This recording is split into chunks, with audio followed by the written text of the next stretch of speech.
جب ابن آدم کا انتقال ہوتا ہے تو لوگ یہ کہتے ہیں اس نے پیچھے کیا چھوڑا، لیکن فرشتے کہتے ہیں اس نے آگے کیا بھیجا۔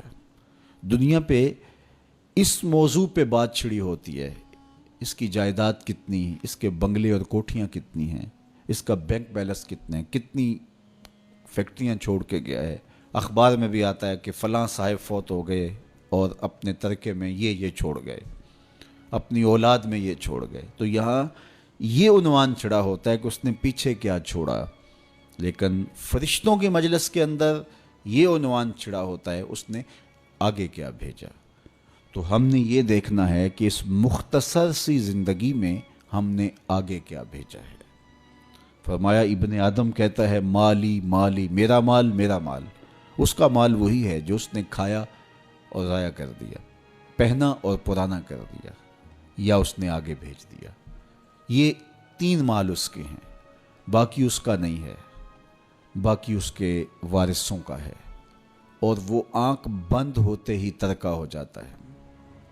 اور یہ جو بہت بڑا نام تھا، بہت بڑی شناخت تھی، بہت بڑے عہدے اور منصب کا مالک تھا، یہ روح نکلتے ہی میت بن گیا۔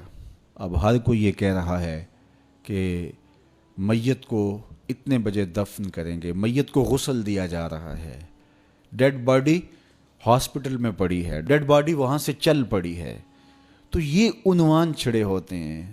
تو اب کوئی نہیں کہتا کہ فلاں منصب دار اس کو غسل دیا جا رہا ہے، کوئی یہ نہیں کہہ رہا کہ فلاں عہدے دار کو جو ہے وہ منتقل کیا جا رہا ہے۔ تو سب سے پہلے اس کی شناخت چھین لی جاتی ہے، اس کا نام چھین لیا جاتا ہے۔